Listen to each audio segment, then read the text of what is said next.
Hello friends, आज हम वर्गीकरण पद्धतियों की कड़ी में तख्ताजन की वर्गीकरण पद्धति लेने जा रहे हैं।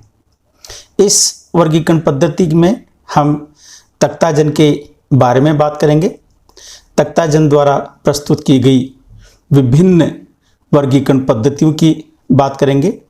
ये वर्गीकरण पद्धति किस आधार पर आधारित है और इस वर्गीकरण पद्धति के द्वारा पादपों को, कौन से पादपों को किस किस जगह पर रखा गया है और इस वर्गीकरण की रूपरेखा के बारे में और इसके गुणों और अवगुणों के बारे में हम बात करेंगे। तो आइए इस वीडियो को देखिए। जैसा कि हमने बात की, तख्ताजन द्वारा एंजियोस्पर्म की वर्गीकरण पद्धति दी गई है। तख्ताजन का पूरा नाम है आर्मेन तख्ताजन। इनका जन्म 1910 में हुआ था और इनकी मृत्यु 2009 में हुई थी। ये one of the most influential botanist and systematics थे 20वीं सदी के, और इन्होंने Komarov botanical institute of Leningrad USSR में पेलियोबॉटिस्ट के रूप में काम किया था। एट प्रेजेंट लेनिनग्राड रशिया के अंदर है।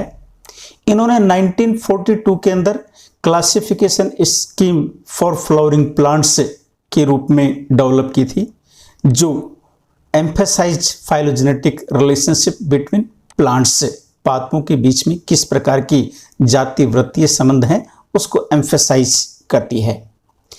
इन्होंने इस क्लासिफिकेशन के तहत एक अरेंजमेंट ऑफ क्लासिफिकेशन किया है, जिसके अंदर ऑर्डर्स ऑफ हायर प्लांट्स को क्लासिफाई करने की कोशिश की है।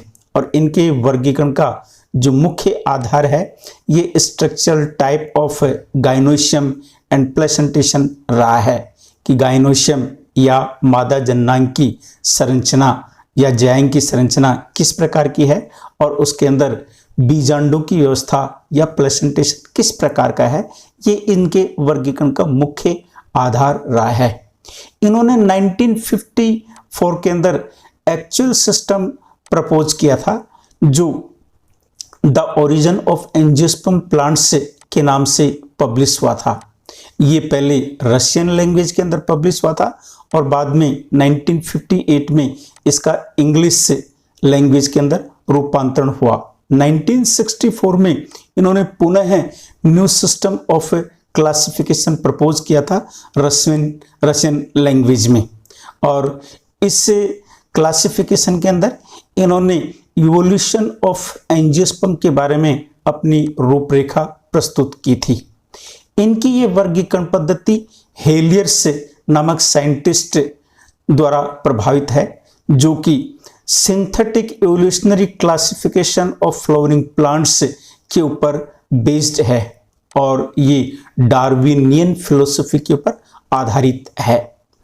इन्होंने अपने क्लासिफिकेशन को 1969 के अंदर इंग्लिश लैंग्वेज में प्रकाशित किया as a flowering plants origin and dispersal के नाम से, और 1980 में इनका पुनः नया रिवीजन आया, जो बॉटनिकल रिव्यू नामक जर्नल के अंदर पब्लिश हुआ। इनके वर्गीकरण की रूपरेखा की बात करें तो इन्होंने एंजियोस्पर्म को डिवीजन के रूप में माना है, जिसे मैग्नोलियोफाइटा कहकर के पुकारा है। और इस मैग्नोलियोफाइटा में इन्होंने दो क्लासेस वर्गीकृत की हैं। एक को नाम दिया है इन्होंने मैग्नोलियोप्सिडा और दूसरे को नाम दिया है लिलियोप्सिडा। मैग्नोलियोप्सिडा में डाइकोटिलिडेंस प्लांट्स को रखा गया है, लिलियोप्सिडा में मोनोकोटिलिडेंस प्लांट्स को रखा गया है। इन्होंने इन दोनों क्लासेस के अंदर 11 सब क्लास रखी हैं, जिनमें से 7 सब क्लास मैग्नोलियोप्सिडा यानी डाइकोट्स की हैं और 4 सब क्लास लिलियोप्सिडा यानी कि मोनोकोट्स की हैं, और कुल 73 ऑर्डर इन्होंने अपने क्लासिफिकेशन पद्धति के अंदर प्रस्तुत की हैं। हर एक सब क्लास के अंदर अलग अलग ऑर्डर्स की संख्या है। जैसे मैग्नोलिडी के अंदर 7 ऑर्डर हैं, हेमिलिडी में 8 हैं, रेननकुलिडी के अंदर 3 हैं, कैरियोफिलिडी में 3 हैं, डी लीनिडी के अंदर 12 हैं, रोजिडी में 16 हैं, एस्टिडी में 7 हैं, एलिसमिडी में 3 हैं, लिलिडी में 3 हैं, एरिसीडी के अंदर 5 हैं और कोमिलाइनिडी के अंदर 6 ऑर्डर हैं। इस प्रकार से यदि हम देखें तो इन्होंने अपने वर्गीकरण में डाइकोट्स में मैग्नोलिडी सब क्लास को सबसे ऊपर रखा है, यानी कि प्रिमिटिव सब क्लास के रूप में रखा है, और एसटीडी क्लास को डाइकोट्स में सबसे नीचे रखा है, यानी कि इसको सबसे एडवांस में रखा है। इसी प्रकार से मोनोकोट्स में इन्होंने एलिसमेटिडी सब क्लास को ऊपर रखा है प्रिमिटिव के रूप में, और कोमिलाइनिडी को सबसे नीचे या एडवांस रूप में रखा है। इनकी क्लास जो मैग्नोलियोप्सिडा है उसके अंदर जो ऑर्डर मैग्नोलियल्स आता है वह सबसे पहले शुरुआत में आता है, जो एक प्रकार से प्रिमिटिव ऑर्डर है। और इसी प्रकार से इस क्लास का सबसे अंतिम ऑर्डर एस्ट्रेल्स है, जो मोस्ट एडवांस्ड ऑर्डर के रूप में या प्रगत ऑर्डर के रूप में माना गया है। इसी प्रकार से क्लास लिलियोप्सिडा में सबसे शुरुआती ऑर्डर एलिसमेटिल्स को रखा है, जो कि प्रिमिटिव ऑर्डर के रूप में है, और सबसे अंतिम ऑर्डर एरेल्स को रखा है, जो कि एडवांस ऑर्डर के रूप में है लिलियोप्सिडा का या मोनोकोट्स का। इन्होंने अपने वर्गीकरण के कुछ प्रिंसिपल्स निर्धारित किए हैं, सिद्धांत निर्धारित किए हैं, जिन्हें प्रिंसिपल्स ऑफ क्लासिफिकेशन के नाम से जाना जाता है या वर्गीकरण के सिद्धांतों के नाम से जाना जाता है।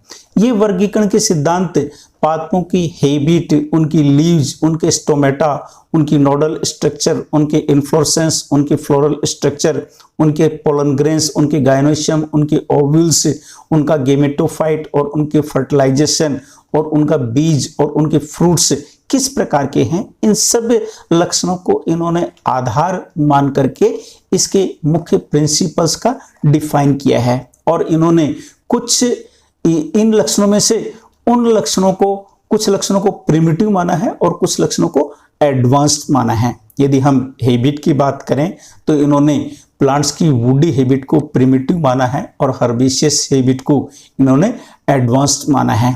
इसी प्रकार से इन्होंने एवरग्रीन प्लांट्स को प्रिमिटिव माना है और डेसिड्यूसस प्लांट्स को या पर्णपाती प्लांट्स को इन्होंने एडवांस्ड माना है।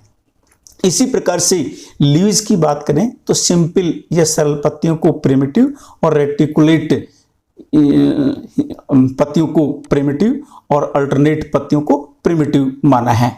सिंपल के विरुद्ध कंपाउंड पत्तियां या संयुक्त पत्तियां होती हैं तो ऐसी पत्तियों को प्रगत, और रेटिकुलेट जालिका शिराविन्यास के विरुद्ध यदि शिराविन्यास पैरेलल समानांतर होता है तो इसे प्रगत माना है। इसी प्रकार से पत्तियों की व्यवस्था यदि एकांतरित है तो इसके विरुद्ध अपोजिट व्यवस्था है या सम्मुख व्यवस्था है तो इन्होंने इसे प्रगत माना है। इसी प्रकार से यदि रंध्रों की हम बात करें, स्टोमेटा की बात करें, तो मीजोजिनस स्टोमेटा को इन्होंने प्रिमिटिव माना है और पेरीजिनस स्टोमेटा को इन्होंने एडवांस्ड माना है। यदि स्टोमेटा के चारों तरफ सब्सिडरी सेल्स या साइकोशिकाएं होती हैं तो ऐसे रंध्रों को प्रिमिटिव माना है, और यदि ये नहीं होती हैं साइकोशिकाएं तो ऐसे रंध्रों को इन्होंने एडवांस्ड माना है। इसी प्रकार से यदि पर्वसंधि का सेक्शन काटें और सेक्शन काटने पर उसके अंदर 3 या 5 तक गैप दिखाई देते हैं तो ऐसी नोडल स्ट्रक्चर को इन्होंने प्रिमिटिव माना है, और यदि सिर्फ एक ही गैप यूनिलैकुलर कंडीशन दिखाई देती है तो इसे इन्होंने एडवांस्ड माना है। इसी प्रकार से यदि पादपों के अंदर पुष्पक्रम साइमोक्स या सेसिमाक्सी प्रकार का होता है या सीमित वृद्धि का होता है तो इसे प्रिमिटिव माना है, या एसिमाक्सी या रेसिमेस प्रकार का होता है या असीमित वृद्धि का होता है तो इसे इन्होंने एडवांस्ड या प्रगत माना है। इसी प्रकार से इन्होंने फ्लोरल स्ट्रक्चर के अंदर फ्लोरल पार्ट्स की संख्या यदि इंडेफिनिट है और इन फ्लोरल पार्ट्स की संख्या वेरिएबल होती रहती है, परिवर्तित होती रहती है, और इनकी व्यवस्था एक्सिस के ऊपर स्पाइरली अरेंज्ड होती है तो इस लक्षण को इन्होंने प्रिमिटिव माना है। इसके अपोजिट यदि फ्लोरल पार्ट्स की संख्या निश्चित होती है और ये साइक्लिक पैटर्न के अंदर व्यवस्थित होते हैं छोटी सी एक्सिस के ऊपर, तो इस लक्षण को इन्होंने प्रगत माना है। इसी प्रकार से पोलन ग्रेन्स के ऊपर यदि एक्जाइन नहीं होती है तो ऐसी स्थिति को इन्होंने प्रिमिटिव माना है, और यदि ये कई प्रकार की होती है एक्जाइन तो इसे उन्होंने एडवांस्ड माना है। इसी प्रकार से पोलन ग्रेन्स यदि मोनोकोल्पेट प्रकार के होते हैं, यदि एक ही कोल्पाई होती है तो उसे प्रिमिटिव माना है जैसे डाइकोट्स में, और यदि ट्राइकोल्पेट या 3 कोल्पाई होती हैं तो ऐसे पोलन ग्रेन्स को इन्होंने एडवांस्ड माना है। इसी प्रकार से यदि गाइनोशियम की बात करें तो ऐसे गाइनोशियम जो संख्या में अनेक होते हैं, जिनके कार्पल फ्री होते हैं, एपोकार्पस प्रकार के होते हैं, उसे प्रिमिटिव माना है, और संख्या में अनेक होते हैं और ये आपस में जुड़े हुए होते हैं, सिनकार्पस होते हैं, तो इन्होंने इसे एडवांस्ड माना है। इसी प्रकार से ओव्यूल की टाइप्स की बात करें तो यदि ओव्यूल्स एनाट्रोपस प्रति प्रकार के होते हैं तो इसे प्रिमिटिव माना है, और यदि ये एनाट्रोपस के अलावा और किसी प्रकार के होते हैं तो इन्होंने एडवांस्ड माना है। इसी प्रकार से ओव्यूल के अंदर यदि न्यूसेलस क्रैशी न्यूसिलेट प्रकार का होता है तो इसे प्रिमिटिव माना है, और टेनी न्यूसिलेट प्रकार का होता है तो इसे इन्होंने एडवांस्ड माना है। इसी प्रकार से यदि पॉलिनेशन परागण की बात करें, यदि ये कीटों के द्वारा होता है तो ऐसे कीट परागणी पुष्पों को इन्होंने प्रिमिटिव माना है, और यदि ये वायु द्वारा होता है, एनिमोफिलस प्रकार का होता है, तो ऐसे पादपों को इन्होंने एडवांस्ड माना है। इसी प्रकार से गैमेटोफाइट और फर्टिलाइजेशन की बात करें तो यदि गैमेटोफाइट का फॉर्मेशन एक ही बीजाणु से होता है यानी मोनोस्पोरिक होता है और पॉलीगोनम प्रकार का होता है तो इस लक्षण को इन्होंने प्रिमिटिव माना है।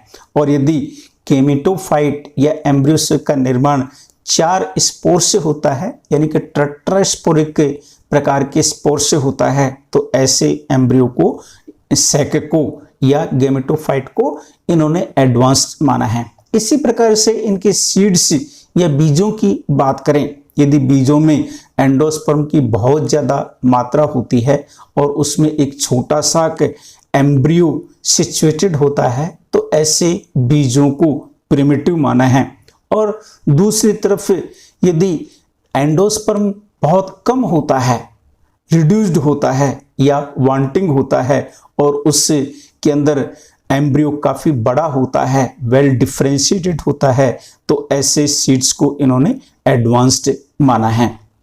इसी प्रकार से फ्रूट्स की बात करें, यदि किसी फ्रूट में सीड्स की संख्या अनेक हो और ये फॉलिकुलर प्रकार का हो और अनेक कार्पल से डेवलप हो रहा हो, फ्री कार्पल से डेवलप हो रहा हो, तो ऐसे फ्रूट्स को इन्होंने प्रिमिटिव माना है। और यदि इस फ्रूट का निर्माण सिन कार्पस अनेक संयुक्त कार्पल से हो रहा हो तो ऐसे फ्रूट को इन्होंने प्रगत फ्रूट माना है। इस प्रकार से इनके प्रिंसिपल्स ऑफ क्लासिफिकेशन ये अलग अलग प्रकार के रहे हैं। इनकी क्लासिफिकेशन के कुछ गुण और अवगुण भी हैं। सबसे पहले हम यदि गुणों की बात करें तो इनकी वर्गीकरण पद्धति मोरफाइलोजेनेटिक क्लासिफिकेशन सिस्टम है जो पहले से दी हुई है उनमें से। इसी के साथ साथ में इनकी क्लासिफिकेशन सिस्टम ठीक उसी प्रकार से है जिस प्रकार से इनके कंटेम्परेरी और दूसरी क्लासिफिकेशन सिस्टम्स आए हैं, जैसे क्रॉनक्विस्ट का आया है, डेलग्रीन का आया है, थोर्ने का आया है या अन्य कंटेम्परेरी आए हैं, उनकी जैसे ही है, तो ये भी इसकी अच्छाई है। इसी के साथ साथ में इन्होंने अपने क्लासिफिकेशन सिस्टम के अंदर जो नोमेनक्लेचरल सिस्टम अडॉप्ट किया है ये ICBN के अनुरूप, international code of botanical nomenclature के अनुरूप अपनाया है, ये इसकी अच्छाई है। इसी के साथ साथ में इन्होंने मैग्नोलिडी जो सीरीज क्लास है उस क्लास को प्रिमिटिव ग्रुप के रूप में माना है जो डाइकोटिलिडन्स में सबसे पहले रखी गई है। इसी प्रकार से मोनोकोट्स को इन्होंने बाद में रखा है। जो कि दूसरे कंटेम्प्रेरी सिस्टम्स के अंदर भी इसी प्रकार का ये पैटर्न रखा है। ये इसकी अच्छाई है। यदि इस वर्गीकरण पद्धति की डीमेरिट्स की बात करें तो हम कह सकते हैं इसमें काफी सारी डीमेरिट्स भी दिखाई देती हैं। इस सिस्टम के अंदर क्लैडस्टिक जो इंफॉर्मेशन है उन इंफॉर्मेशन को फिनेटिक इंफॉर्मेशन की तुलना के अंदर काफी ज्यादा वेटेज दिया गया है, जो अपने आप में सही नहीं दिखाई दे रहा है उस समय।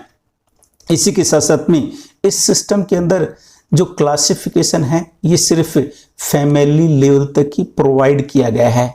जो एट प्रेजेंट जो हर्बेरिया हैं या उस समय जो हर्बेरिया थे उनके अंदर आइडेंटिफिकेशन के लिए सूटेबल नहीं है, ये इसका अवगुण रहा है। इसी के साथ साथ में इन्होंने एंजियोस्पर्म को डिवीजन के रूप में रिकॉग्नाइज किया है, जो कि एक रैंक के रूप में होना चाहिए था। जिस प्रकार से डहल ग्रेम ने या थॉर्ने ने अपनाया है उस प्रकार से ये इन्होंने नहीं अपनाया है, तो इसकी त्रुटि दिखाई देती है, अवगुण दिखाई देता है। इसी प्रकार से कई जो मोनोटिपिक फैमिलीज हैं वो क्रिएट की गई हैं 1997 के अंदर। क्यों क्रिएट की गई हैं? उनका पुनः विभाजन करने के आधार पर, जिससे फैमिलीज की संख्या 1997 के अंदर 592 हो गई है, जो कि 1987 के अंदर 533 ही थी। तो जैसे जैसे फैमिलीज का स्प्लिटिंग किया गया वैसे वैसे फैमिलीज की संख्या के अंदर वृद्धि हो गई। जो 1987 के अंदर सिर्फ 533 फैमिली थी और 1997 के अंदर इनकी संख्या 592 तक हो गई है। इस कारण से फैमिलीज के बीच में जो नैरो सर्कमस्क्रिप्शन हो गया है, काफी कम दूरी हो गई है, जो अपने आप में तर्कसंगत दिखाई नहीं देता है। इसी के साथ साथ में तख्ताजन ने जो छोटी फैमिलीज हैं उन छोटी फैमिलीज को ज्यादा नेचुरल माना है, ये इनका सुझाव रहा है, जो कि अपने आप में सही नहीं माना गया है उस पीरियड में।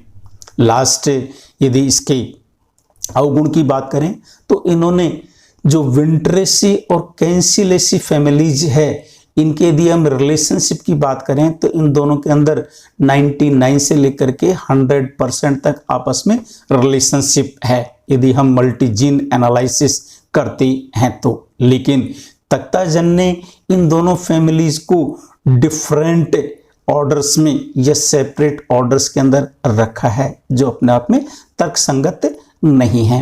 इस प्रकार से तख्ताजन की पद्धति फाइलोजेनेटिक है, लेकिन इसमें भी कई सारे अवगुण दिखाई देते हैं। इस प्रकार से हमने तख्ताजन पद्धति के बारे में, गुणों के बारे में, अवगुणों के बारे में और ये पद्धति किन सिद्धांतों पर आधारित है, इन सब के बारे में इस वीडियो के माध्यम से आज जाना। ये वीडियो आपको कैसा लगा? अच्छा लगा लाइक कीजिए, शेयर कीजिए, सब्सक्राइब कीजिए। Stay home, stay safe. Thanks.